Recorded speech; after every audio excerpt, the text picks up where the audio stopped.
इस वीडियो में बात करने वाला हूं राजनीतिक प्रचार के तरीकों के बारे में। वैसे तो मैंने इस पर पूरा ट्रेनिंग बनाया हुआ है, प्रचार के 75 तरीके। अगर आपको सारे तरीके जानने हैं तो हमारी वेबसाइट पर जाइए, मात्र 5,000 रुपए प्लस टैक्सेस अगर आप जमा कराएंगे तो वहां आपको ट्रेनिंग मिल जाएगी, प्रचार के 75 तरीके। और हर वो व्यक्ति जो चुनाव लड़ रहा है, चुनाव लड़वा रहा है, राजनीति में है, उसे तरीके पता होने ही चाहिए ताकि उसे पता चल पाए कि मॉडर्न वेज ऑफ प्रमोशन क्या है, ट्रेडिशनल वेज ऑफ प्रमोशन क्या है, किस तरह से हम अपना प्रचार प्रसार कर सकते हैं। हमारी वेबसाइट है www.iplindia.org। वहां जाकर के शॉर्ट वीडियो ट्रेनिंग में जाइएगा, वहां ट्रेनिंग मिल जाएगी। लेकिन फिर भी 2-3 तरीके बता देता हूं, कैटेगरी बता देता हूं। सबसे पहले जैसे मैंने बता दिया, ट्रेडिशनल वेज ऑफ प्रमोशन है और मॉडर्न वेज ऑफ प्रमोशन है। ट्रेडिशनल में भी अलग अलग कैटेगरीज हैं, मॉडर्न में भी अलग अलग कैटेगरीज हैं, और लगातार ये कैटेगरीज अपडेट हो रही हैं। आजकल जैसे पहले सोशल मीडिया का जमाना नहीं था, आज सोशल मीडिया का जमाना है। अब सोशल मीडिया में भी फर्दर कैटेगरीज हैं, उसमें फेसबुक आता है, यूट्यूब आता है, इंस्टाग्राम आता है, आजकल एक्स या जिसको पहले ट्विटर कहा जाता था, उस पर ट्रेंडिंग कराना ये भी अपने आप में एक पार्ट बन गया। जो लोग लोकल मतलब पार्षद लेवल का या मेयर लेवल का चुनाव लड़ रहे हैं या विधानसभा का चुनाव लड़ रहे हैं, वो भी चाहते हैं कि एक दिन के लिए हम ट्रेंडिंग में आ जाएं, और प्रोफेशनल लोग ये सब काम कर रहे हैं। ये प्रचार में बहुत मददगार साबित होता है। इसमें हो सकता है कि आपको लोकल एरिया में शायद वोट शेयर ना बढ़े इससे, लेकिन आपकी जो इमेज है वो नेशनल लेवल पर, स्टेट लेवल पर एक बड़े नेता की इमेज आपकी बन सकती है। तो उसके लिए तो वो प्रोफेशनल लोग हैं, वो आपको गाइड कर देंगे कैसे काम करने हैं। ऐसे ही अगर प्रचार की दूसरी कैटेगरी बात करें तो उसमें ऑफलाइन में कैटेगरी में अलग अलग प्रचार के माध्यम है। जैसे हमें सबको पता है पैम्फलेट्स होते हैं, बैनर्स होते हैं, पोस्टर्स होते हैं, लेकिन इसके अलावा भी बहुत सारी कैटेगरीज हैं।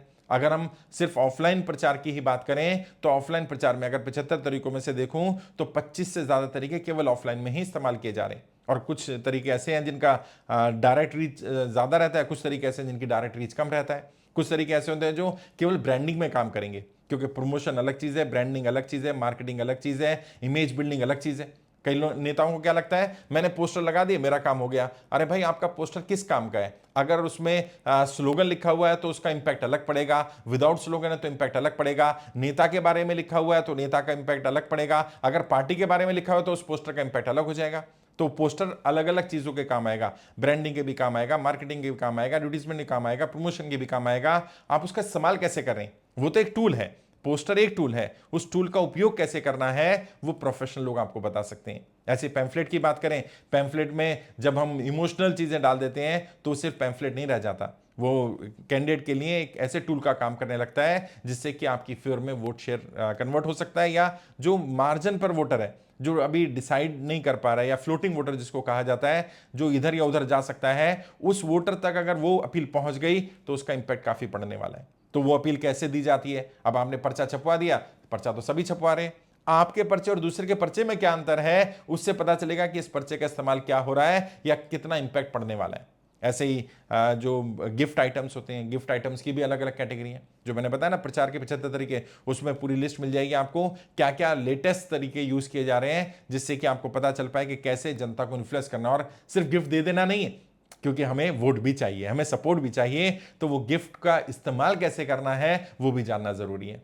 ऐसे ही ऑनलाइन में जैसे मैंने बताया, इसके अलावा डिजिटल में आजकल कैटेगरी आ गई है जिसमें न्यूज़ चैनल भी डिजिटल पहुंच गए हैं, जिसमें प्रिंट मीडिया भी डिजिटल में पहुंच गया है। तो उसमें एंट्री कैसे करेंगे? आपकी पीआर एजेंसी है तो पीआर एजेंसी का इस्तेमाल कैसे करना है? अगर मान लीजिए पीआर एजेंसी नहीं है तो फिर किस तरह से प्रमोशन का इस्तेमाल करके ऐसा ना लगे कि आप प्रमोशन कर रहे हैं, ऐसा लगे चीजें ऑर्गेनिकली जा रही हैं, लेकिन वो सब पेड होती हैं, सब प्लान होती हैं। उसकी पूरी स्ट्रेटजी बनानी पड़ती है। और सबसे पहले क्या करना है, प्रमोशन किसका पार्ट है ये समझना है। प्रमोशन है कैंपेन का पार्ट।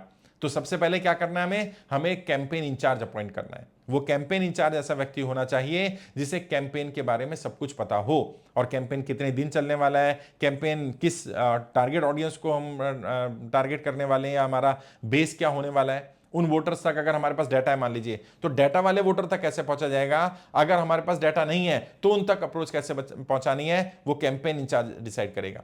कैंपेन इंचार्ज होगा जो इफेक्टिव कैंपेन बनाएगा, वो कैंपेन इंचार्ज का एक पार्ट या एक कैटेगरी जो होगी, एक डिपार्टमेंट होगा, वो आपका प्रमोशन डिपार्टमेंट होगा।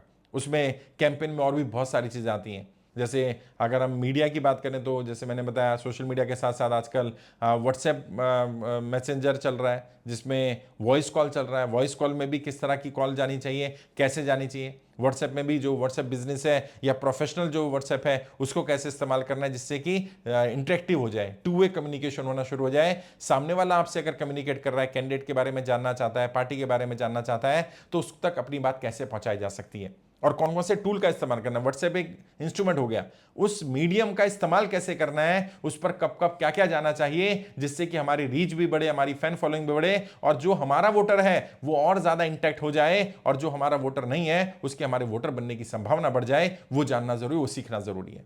तो प्रमोशन अपने आप में एक बहुत वास्ट फील्ड है। मोटे मोटे तौर पर मैंने बेसिक चीजें बता दी आपको, क्या क्या जानना जरूरी है और कैसे आप इफेक्टिव प्रमोशन बना सकते हैं या बनवा सकते हैं।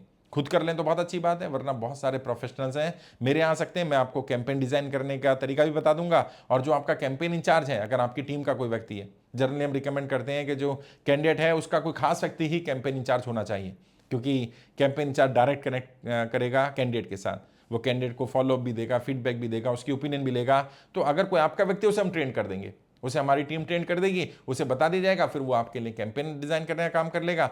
एक बार हम उसको ट्रेन करेंगे, गाइड करेंगे, आपका पूरा कैंपेन बना कर दे देंगे। उसमें जो अपडेट करना है, अपग्रेड करना है, वो आप अपने हिसाब से भी कर सकते हैं। हमारी टीम से हेल्प चाहिए तो हमारी टीम भी हेल्प कर देगी, क्योंकि मेरा इंस्टीट्यूट तो आपको पता है मैं यही काम कर रहा हूँ, 2006 से हम लोग इंस्टीट्यूशन चला रहे हैं। और कोई ज़्यादा जानकारी चाहिए, कोई और सवाल है, इसके बारे में डिटेल में जानना है, तो मैंने बता ही दिया, हमारी वेबसाइट पे जाकर ट्रेनिंग ले लीजिए। मुझसे बात करना चाहें तो 2 4 5 मिनट डायरेक्ट बात कर सकते हैं। वीडियो के डिस्क्रिप्शन जाइए, मेरे फ़ोन नंबर मिल जाएंगे, डायरेक्ट बात करिए, कोशिश करूंगा आपको गाइड कर पाऊँ। अगर जरूरत पड़ेगी तो मैं आपको काउंसलिंग के लिए बुलाऊंगा, जिसमें 1-to-1 सेशन होगा, आपके साथ बैठ करके बातचीत करेंगे। आज के लिए इतना ही। आपके उज्जवल राजनीतिक भविष्य के लिए हार्दिक शुभकामनाएं। जय हिंद, जय भारत।